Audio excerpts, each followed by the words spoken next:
उसके बाद अगला टॉपिक है राष्ट्र संघ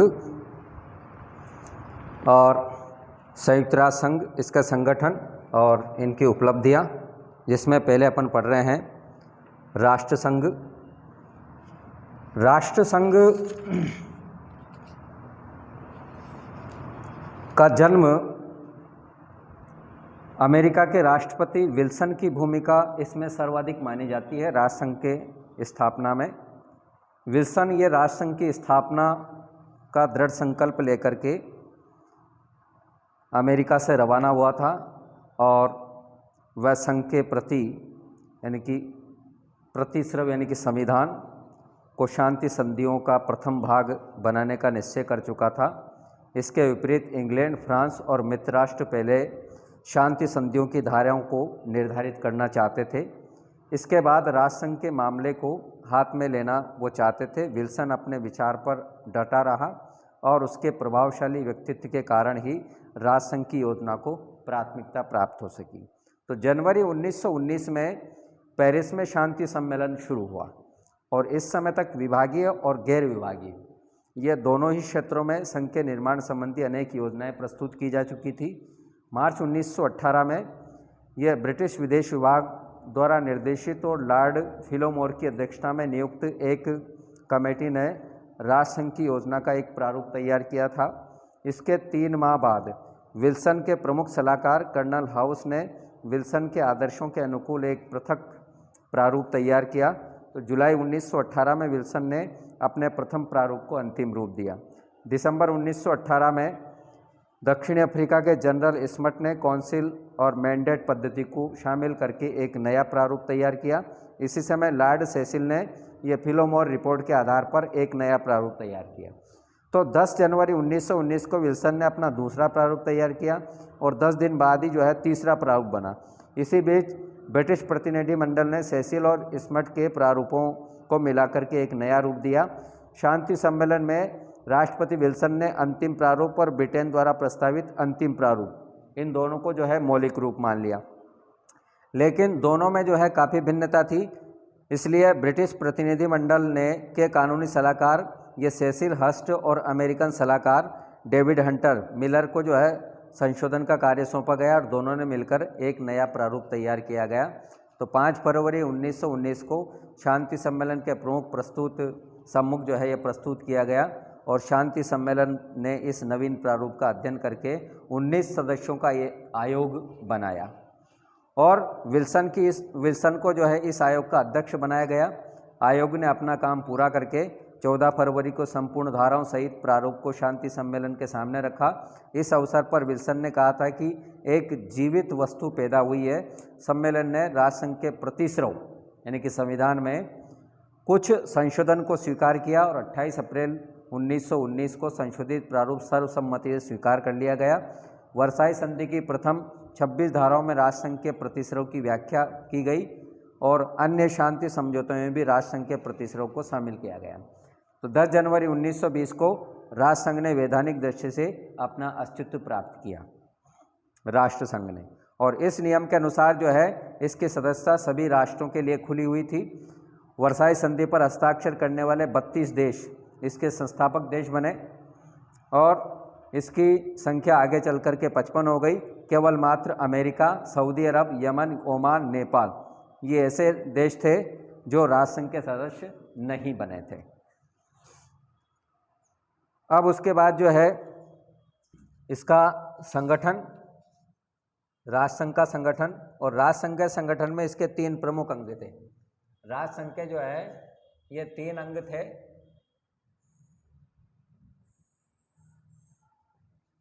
इसमें 3 अंगों में एक तो थी असेंबली,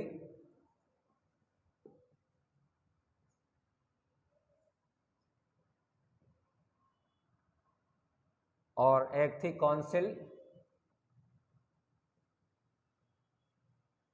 और एक अंग था सचिवालय। ये राष्ट्रसंघ के संगठन में 3 अंग थे, असेंबली, काउंसिल और सचिवालय। और अन्य 2 वो स्वायत्त अंग थे, अन्य दो स्वायत्त अंग। अब अन्य दो स्वायत्त अंग कौन से थे? अन्य दो स्वायत्त अंगों में थे, एक तो अंतर्राष्ट्रीय न्यायालय,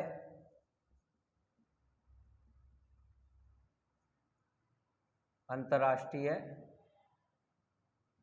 न्यायालय, और दूसरा है अंतर्राष्ट्रीय श्रमिक संगठन, अंतर्राष्ट्रीय श्रमिक संगठन। ये दो जो है स्वायत्त अंग थे। असेंबली या साधारण सभा भी बोलते हैं इसको, ये राष्ट्रसंघ के प्रतिनिध्यात्मक और व्यापक अंग था। ये इसमें संघ के सभी सदस्य राष्ट्र शामिल थे और प्रत्येक राष्ट्र को समान रूप से एक मत देने का अधिकार था इसमें। लेकिन प्रत्येक सदस्य राष्ट्र अपने 3 प्रतिनिधि भेज सकता था। असेंबली का अधिवेशन प्रतिवर्ष जो है सितंबर महीने में जेनेवा नगर में होता था और वार्षिक अधिवेशन के अलावा असाधारण अधिवेशन बुलाने की भी व्यवस्था थी। राष्ट्रसंघ के प्रतिश्रव यानी कि संविधान के अनुसार असेंबली अपने ये कार्याधिकारियों को अपने आप चुनती थी और इस संबंध में नियम भी बनाती थी। यह प्रतिवर्ष एक अध्यक्ष और 8 उपाध्यक्षों का निर्वाचन करती थी और असेंबली की सहायता के लिए स्वयं असेंबली द्वारा गठित 6 स्थायी समितियां बनी हुई थी। इसके अलावा अन्य विशिष्ट समस्याओं के समाधान के लिए समितियां बनाने के भी जो है असेंबली स्वतंत्र थी। असेंबली में मतदान की 4 पद्धतियां थी, कुछ विषयों के लिए 2/3 बहुमत की और कुछ के लिए जो है पूर्ण बहुमत की। तो असेंबली का कार्यक्षेत्र काफ़ी विस्तृत था। राष्ट्रसंघ के क्षेत्राधिकार में आने वाले किसी भी विषय पर और अंतर्राष्ट्रीय शांति को प्रभावित करने वाले किसी भी विषय पर असेंबली जो है वो विचार कर सकती थी। और मोटे तौर पर जो है 3 कार्यक्षेत्र है इसके, एक तो निर्वाचन संबंधी कार्यक्षेत्र, एक अंगीभूत संबंधी और एक परामर्श संबंधी। ये 3 कार्यक्षेत्र जो है इसके प्रमुख थे। निर्वाचन संबंधी कार्यक्षेत्र के अंतर्गत जो है असेंबली ये 2/3 मतों से संघ के नए सदस्य का चुनाव करती थी और साधारण बहुमत द्वारा कौंसिल के अस्थायी सदस्यों का निर्वाचन करती थी और अंतर्राष्ट्रीय न्यायालय के 15 न्यायाधीशों का निर्वाचन करती थी और कौंसिल द्वारा नियुक्त राष्ट्रसंघ के महासचिव की नियुक्ति की पुष्टि करती थी। अंगीभूत कार्य के अलावा के अंतर्गत जो है असेंबली संविधान के नियम में संशोधित कर सकती थी, लेकिन संशोधन कौंसिल द्वारा प्रभावित देशों द्वारा स्वीकार होना जरूरी थे। परामर्श संबंधी कार्य के अंतर्गत असेंबली अंतर्राष्ट्रीय हितों से संबंधित किसी भी सामान्य प्रश्न पर विचार कर सकती थी, कौंसिल को अपना परामर्श भेज सकती थी, लेकिन असेंबली स्वयं कोई कार्य नहीं कर सकती थी, केवल परामर्श दे सकती थी। तो प्रथम असेंबली को जो है विल्सन ने आयोजित किया था, विल्सन ने, और 15 नवंबर 1920 को इसका प्रथम अधिवेशन हुआ था। असेंबली का अंतिम अधिवेशन हुआ 18 अप्रैल 1946 को और इस अधिवेशन में उपस्थित 34 सदस्यों ने सर्वसम्मति से राष्ट्रसंघ के विघटन करने का प्रस्ताव पारित किया था। ये तो असेंबली होगी। उसके बाद दूसरा अंग है कौंसिल। तो कौंसिल अथवा परिषद ये राष्ट्रसंघ की एक लघु समिति के समान थी और इसे प्राय जो है संघ की कार्यकारिणी भी कहा जाता था। कौंसिल में 2 प्रकार के सदस्य थे, एक तो स्थायी सदस्य और एक अस्थायी सदस्य। प्रारंभ में स्थायी सदस्यों की संख्या 5 और अस्थायी सदस्यों की संख्या 4 रखी गई थी, लेकिन बाद में जो है अस्थायी सदस्यों की संख्या बढ़ा करके वो 9 कर दी गई थी। America, England, France, Italy, Japan, इसको जो है स्थायी सदस्यता प्रदान की गई थी, लेकिन अमेरिका द्वारा शांति समझौते का अनुसमर्थन न किए जाने से अमेरिका राष्ट्रसंघ का सदस्य नहीं बन पाया था। असेंबली प्रतिवर्ष जो है 3 वर्ष की अवधि के लिए 3 अस्थायी सदस्यों का निर्वाचन करती थी। परिषद के निर्णय ये निर्विवाद होते थे। केवल रीति विषयक मामले, अल्पसंख्यक से संबंधित धाराओं में संशोधन, संघ के सदस्य राष्ट्रों के आपसी विवाद के संबंध में सिफारिश संबंधी मामलों में कौंसिल बहुमत से निर्णय लेती थी। संयुक्त राष्ट्र संघ की तरह ही जो है राष्ट्रसंघ के स्थायी सदस्यों को निषेधाधिकार यानी कि वीटो प्राप्त नहीं था। कौंसिल की अध्यक्षता कौंसिल के सदस्यों में से प्रति सम्मेलन पर सदस्य की फ्रेंच नामावली के क्रमानुसार बदलती रहती थी और कौंसिल में जब कोई ऐसा विवाद चलता रहता जो जिससे किसी राष्ट्र का स्वार्थ प्रभावित होता तो उसके प्रतिनिधि भी कौंसिल की बैठक में भाग लेने के लिए आमंत्रित किया जा सकता था। कौंसिल एक वर्ष में 3-4 बार अपनी बैठकें करती थी, लेकिन विशेष समस्या उपस्थित होने पर किसी भी समय बैठक की जा सकती थी। असेंबली के तरह जो है कौंसिल का कार्यक्षेत्र भी असीमित था। इसके कार्य के अंतर्गत जो है एक तो महासचिव द्वारा की गई विभागीय नियुक्तियां को स्थायी करना, निशस्त्रीकरण के लिए योजना बनाना और युद्ध के खतरों को टालना, आक्रामक कार्यवाही के समय संबंधित देशों के कर्तव्य पालन करने का सुझाव देना और प्रतिसरों की सुरक्षा के लिए यदि सैनिक कार्यवाही की आवश्यकता पड़े तो कौन देश कितने सैनिक सहायता देगा इसका निर्णय करना। इसके अलावा प्रतिसरों के नियमों का उल्लंघन करने वाले सदस्य देशों को अलग करना और मैंडेट पद्धति के अंतर्गत बड़े राज्यों के संरक्षण में रखे गए देशों के बारे में वार्षिक रिपोर्ट मंगवाना, इस पर विचार करना, ये असेंबली के कार्य थे। इसके अलावा जो है यह निर्धारित करना कि राष्ट्रसंघ के महासचिव की नियुक्ति, शांति संधियों में संशोधन, अंतर्राष्ट्रीय न्यायालय में सदस्यों का निर्वाचन, ये सभी काम जो इसी के थे। तीसरा अंग है इसका सचिवालय।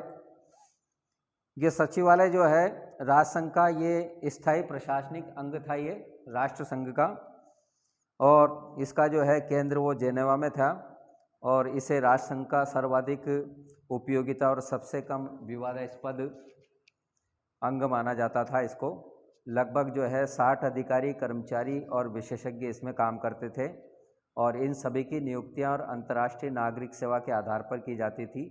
सचिवालय का प्रधान अधिकारी जो है वो महासचिव कहलाता था और इसकी नियुक्ति असेंबली की स्वीकृति के साथ कौंसिल करती थी। इंग्लैंड के सुयोग्य राजनीतिज्ञ सर या ड्यूमंड ने 1920 से 1933 तक इस पद पर कार्य किया था। महासचिव की सहायता के लिए 2 उपसचिव और 2 सहायक सचिव होते थे। सचिवालय के 11 विभाग थे और प्रत्येक विभाग एक निदेशक के अधिकार में रहता था। सचिवालय असेंबली और कौंसिल दोनों के लिए काम करता था। इसका कार्य अपनी विविध सेवाओं के द्वारा संघ के सभी अंगों को सहायता करना, सचिवालय असेंबली और कौंसिल के विचारणीय विषयों की सूची तैयार करना, बैठकों की कार्यवाही का विवरण रखना, बैठकों की व्यवस्था करना और विविध विषयों के मसौदे तैयार करना, संधियों को पंजीबद्ध करना और इस प्रकार के अनेक जो है उसके प्रशासनिक कार्य होते थे। अंतर्राष्ट्रीय न्यायालय, ये 15 फरवरी 1922 को हेग में अंतर्राष्ट्रीय न्यायालय की स्थापना की गई थी। इसमें प्रारंभ में अंतर्राष्ट्रीय न्यायालय के लिए असेंबली और कौंसिल द्वारा 9 वर्ष की अवधि के लिए नियुक्त 11 न्यायाधीशों की व्यवस्था की गई थी, लेकिन कुछ समय बाद जो है न्यायाधीशों की संख्या को बढ़ा करके वो 15 कर दिया गया था और न्यायालय के अध्यक्ष का चुनाव जो है अन्य न्यायाधीशों द्वारा किया जाता था। अध्यक्ष की अवधि 3 वर्ष की होती थी। न्यायालय का क्षेत्राधिकार 2 प्रकार का था, एक तो ऐच्छिक था और एक अनिवार्य था। जब कोई राज्य विशिष्ट समझौते के अंतर्गत किसी झगड़े को इस न्यायालय के निर्णायक प्रस्तुत करता था तो न्यायालय के ऐच्छिक क्षेत्राधिकार में आता था और इसका अधिकार जो है अनिवार्य तब होता था जब संधि के द्वारा राज्यों के बीच समझौता होता था कि संधि संबंधी झगड़ों को इसी न्यायालय के समक्ष प्रस्तुत किया जाना चाहिए। तो संधि करने वाले राज्यों ने साफ तौर से इस न्यायालय के अधिकार क्षेत्र को अपने ऊपर अनिवार्य मान लिया था। न्यायालय का अधिकार क्षेत्र तो ऐसे मामलों में था जो कानूनी प्रकृति के हों। इसके अंतर्गत संधि, अंतर्राष्ट्रीय कानून संबंधी किसी भी प्रश्न, अंतर्राष्ट्रीय दायित्व का उल्लंघन और उल्लंघन के लिए क्षतिपूर्ति का रूप और इसकी सीमा की व्याख्या करना ये शामिल था। उसके अलावा अंतर्राष्ट्रीय श्रमिक संगठन, यह श्रमिक संगठन जो है ये स्वायत्त संस्था थी है, फिर भी राष्ट्रसंघ का अंग थी और इसका केंद्र भी जो है वो जेनेवा में था। इसका संगठन राष्ट्रसंघ के संगठन से मिलता जुलता ही था। इसमें प्रत्येक राज्य के 4 प्रतिनिधि होते थे, जिसमें 2 सरकारी और 1 मालिकों का और 1 मजदूरों का प्रतिनिधि होता था और इसी एक साधारण सभा के 1 शासकीय परिषद और 1 अंतर्राष्ट्रीय कार्यालय था। इसका निर्माण पेरिस शांति सम्मेलन के द्वारा गठित मजदूर मांगों को संतुष्ट करने और अंतर्राष्ट्रीय श्रमिक समस्याओं को हल करने के लिए किया गया था। इस संगठन का प्रमुख उद्देश्य संपूर्ण संसार में श्रमिक संबंधी कानून का निर्माण करना और एकरूपता लाना, यह इसका जो है संगठन था, राष्ट्रसंघ का संगठन।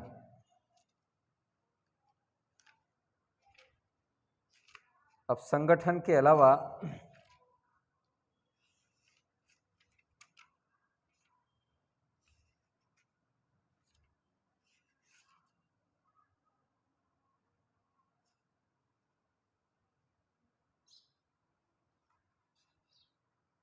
कार्य में एक तो इसके प्रशासनिक कार्य होते थे, एक मैंडेट संरक्षण प्रथा संबंधी काम होते थे, एक होता था अल्पसंख्यकों के हितों की सुरक्षा संबंधी काम, और आर्थिक सामाजिक अवमानना संबंधी काम, और अंतर्राष्ट्रीय और सुरक्षा संबंधी काम। ये इस तरह से जो है ये 5 प्रकार के कार्य इसके निर्धारित किए गए थे राष्ट्रसंघ के। इनमें जो है ये प्रशासनात्मक कार्य के अंतर्गत भाई वर्साई की संधि के अनुसार जर्मन की सार घाटी का प्रावधान 15 वर्षों की अवधि के लिए राष्ट्रसंघ को सौंपा गया था, और राष्ट्रसंघ ने 5 सदस्यों का एक आयोग बनाया था, तो सार का प्रशासन इस आयोग को सौंप दिया गया। प्रारंभ में जो है आयोग पर फ्रांस का प्रभाव रहा, इस कारण सार के निवासियों को काफ़ी कष्टों का सामना करना पड़ा। तो राष्ट्रसंघ को बार बार जो है कष्टप्रद स्थिति की जानकारी दी गई, लेकिन राष्ट्रसंघ ने जो है कोई कार्रवाई नहीं की। विवाद बढ़ता गया, आयोग में कुछ परिवर्तन किए गए, और 1935 में जो है राष्ट्रसंघ के निरीक्षण में वहाँ जनमत संग्रह किया गया, और जनता ने भारी बहुमत से जर्मनी के साथ मिलने का निर्णय किया। परिणाम स्वरूप 1 मार्च 1935 को सार घाटी का क्षेत्र जर्मनी को वापस सौंप दिया। इस प्रकार के काम। मैंडेट संबंधी काम में क्या था, यह मैंडेट प्रथा को जो है आदेश पद्धति, समादेश प्रथा, संरक्षण प्रथा आदि नाम से जाना जाता था इसको, मैंडेट पद्धति को। यानी कि समुद्र पार जर्मन उपनिवेश और तुर्की साम्राज्य के भूतपूर्व यह एफ्रिशियाई प्रांतों में निवास करने वाले लोगों की उन्नति और विकास का उत्तरदायित्व राष्ट्रसंघ को सौंपा गया था। राष्ट्रसंघ ने कुछ उन्नत देशों को संघ के नाम पर इन क्षेत्रों को शासन चलाने के लिए समादेश शक्तियां प्रदान कर दी, और समादेश शक्ति प्राप्त राज्यों को इन क्षेत्रों के प्रशासन संबंधी कार्यों की वार्षिक रिपोर्ट कौंसिल को भेजनी पड़ती थी। तो कौंसिल जो है इन रिपोर्टों की जांच करता, और काम के लिए राष्ट्रसंघ में एक स्थायी मैंडेट आयोग, समादेश आयोग की स्थापना की गई। इसके अलावा अल्पसंख्यकों की सुरक्षा संबंधी काम, भाई पेरिस शांति समझौते के अंतर्गत जो है अल्पसंख्यकों के हितों की सुरक्षा के लिए भी कई संधियों की गई, उसका निरीक्षण करना, इसका दायित्व जो है राष्ट्रसंघ को सौंपा गया था। इन संधियों में व्यवस्था की गई थी कि यदि कोई राज्य अल्पसंख्यकों के संबंध में स्वीकृत कर्तव्यों का उल्लंघन करता है तो कौंसिल का कोई भी सदस्य कौंसिल का ध्यान आकर्षित कर सकता है। और अल्पसंख्यकों के संबंध में राष्ट्रसंघ का उत्तरदायित्व बहुत भारी था, क्योंकि यह व्यवस्था अंतर्राष्ट्रीय नहीं थी। जिन देशों ने इस प्रकार की संधियों पर हस्ताक्षर नहीं किए थे, उन्हें अल्पसंख्यक पर अत्याचार करने से रोकने का काम नहीं था। पोलैंड और रोमानिया ऐसे ही देश थे। पोलैंड ने तो स्पष्ट रूप से राष्ट्रसंघ के सुझावों को ठुकरा दिया था, और कालांतर में जर्मनी में जो है यहूदियों पर अमानुषिक अत्याचार किए थे। तो संघ अल्पसंख्यकों की सुरक्षा करने में असफल रहा था। आर्थिक, सामाजिक और मानवीय कार्यों के अंतर्गत एक तो आर्थिक सहयोग प्रदान करना, शरणार्थियों की समस्या का समाधान करना, और दास प्रथा और बेगार प्रथा को समाप्त करना। इसके अलावा ये नारी कल्याण और बाल कल्याण से संबंधित काम करना, नशीले पदार्थों के व्यापार पर रोक लगाना, स्वास्थ्य संबंधी कार्य को विश्व स्तर पर पहुंचाना, और बौद्धिक सहयोग प्राप्त करना, चाहे वैज्ञानिक हो या साहित्यकार हो, कलाकार हो, लेखक हो, शिक्षक हो, इनके पारस्परिक सहयोग विकसित करना है इनमें। तो इस प्रकार से जो है ये इसके राष्ट्रसंघ के कार्य थे। उसके बाद राष्ट्रसंघ के बाद जो है संयुक्त राष्ट्र संघ, संयुक्त राष्ट्र संघ के उसका संगठन, संयुक्त राष्ट्र संघ का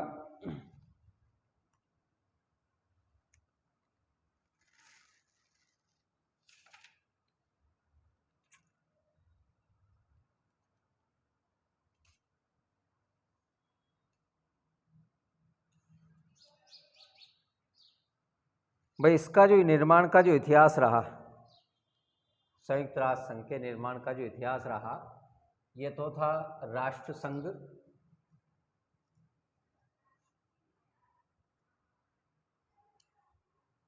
उसके बाद है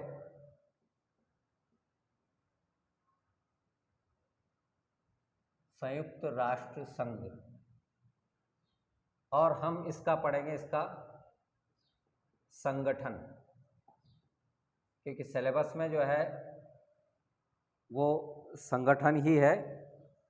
संयुक्त राष्ट्र संघ का संगठन।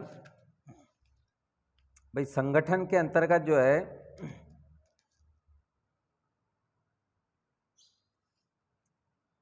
इसके 6 अंग बताए गए हैं। 6 अंग है इसके, और ये 6 अंग कौन कौन से हैं, जिसमें नंबर 1 है महासभा, और दूसरा है सुरक्षा परिषद,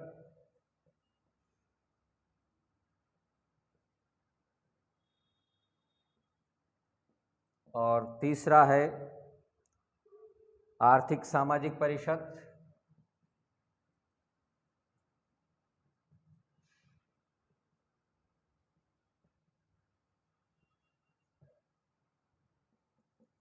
और चौथा अंग है संरक्षण परिषद,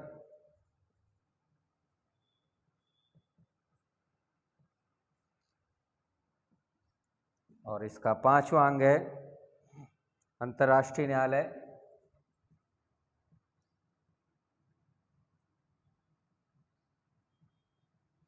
अंतर्राष्ट्रीय न्यायालय, और छठा अंग है सचिवालय। ये 6 अंग जो है संयुक्त राष्ट्र संघ के हैं, इसका संगठन और इसकी उपलब्धि। ये दोनों ही बातें जो है सिलेबस में है। संगठन किस प्रकार से किया गया संयुक्त राष्ट्र संघ का, तो इसके जो है ये 6 अंग बताए गए हैं संयुक्त राष्ट्र संघ के। अब इन अंगों का क्या क्या कार्य है, ये हम अगले वीडियो में अध्ययन करेंगे। धन्यवाद।